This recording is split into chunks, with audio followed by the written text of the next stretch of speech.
నమస్తే అండి. Welcome to Sahasra logs. మేము మిరపకాయ బజ్జీలు చేసుకుంటున్నామండి. పెద్ద మిరపకాయలు, బజ్జీ మిరపకాయలు ఉంటాయి కదండి, అవి తీసుకొని దాన్ని చి కట్ చేసండి మధ్యలో స్టఫింగ్ పెట్టుకోవాలండి. బంగాళదుంప ఉడకబెట్టి మెత్తగా చేసి దాంట్లో కారం, ఉప్పు,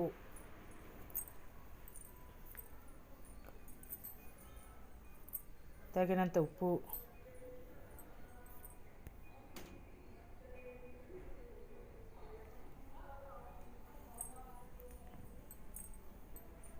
ఉప్పు 2 స్పూన్లు వాము వేసి బాగా కలపాలండి.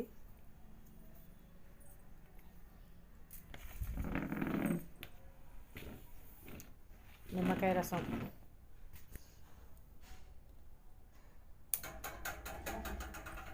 నిమ్మరసం వేసి బాగా కలపాలండి. కలిపిన తర్వాత మిరపకాయలకి స్టఫింగ్ చేసుకోవాలండి. స్టఫింగ్ చేశాక ఒక గిన్నె తీసుకొని శనగపిండి,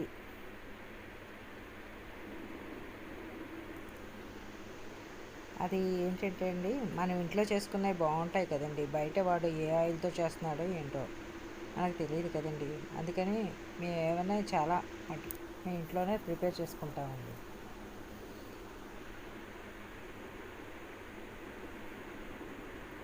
నాలాగే మీరు ట్రై చేస్తారని ఏది కష్టంగా అనిపించదండి. మనం ఇష్టపడి చేసుకున్నాం అనుకోండి, ఏదైనా ఏ పనైనా ఈజీగానే అనిపిస్తుంది, సులువుగానే అనిపిస్తుంది. శనగపిండి, ఉప్పు, కారం, వాము వేసుకోనండి. పిండిని, వాము, దాంట్లో కొంచెం సోడా, అంటే గుల్లతనం రావడానికండి,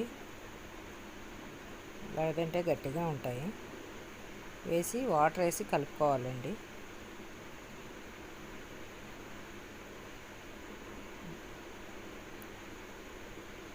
వాటర్ వేసి బాగా కలుపుకోవాలి.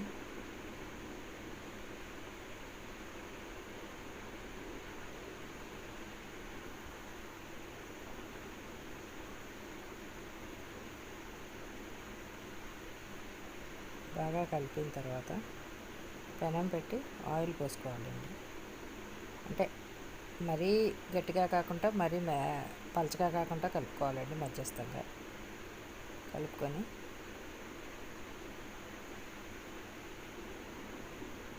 పెనం పెట్టి ఆయిల్ మరిగాకండి,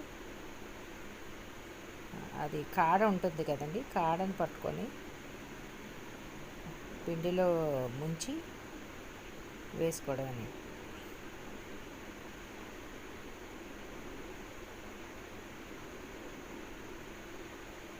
ముంచి వేసుకోవాలి. ఇదే విధంగా అన్నీ ముంచి వేసుకోవాలండి.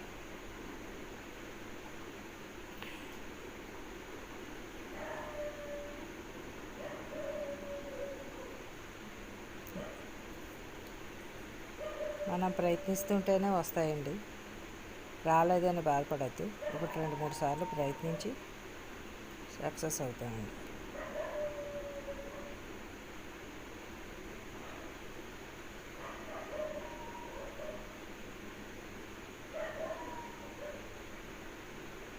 కొంచెం వేగాక వెనక్కి తిప్పి బాగా వేగే వరకు ఉండి తీసేయాలి.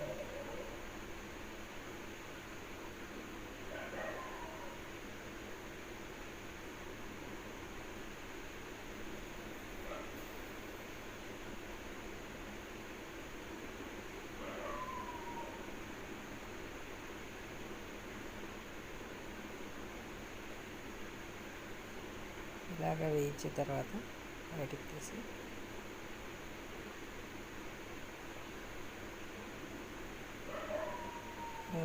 నూనె వాడాక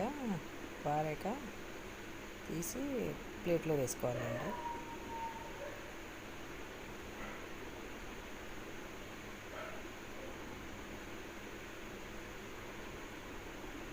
నా వీడియో కనుక మీకు నచ్చినట్టయితే లైక్ అండ్ షేర్, సబ్స్క్రైబ్. అది టేస్ట్ చూద్దామని. టేస్ట్ చాలా బాగా వచ్చాయండి. మిరపకాయ బజ్జీ అంటే ఇష్టపడిన వారు ఎవరు ఉండరండి. అది ఇంట్లో అయితే 4-5 తినచ్చండి. బయట కొనుక్కున్నవి అయితే అన్ని తినలేమండి. చాలా మీరు కూడా ఇంట్లో ట్రై చేస్తారని ఆశిస్తూ, టేస్ట్ అయితే చాలా బాగుందండి.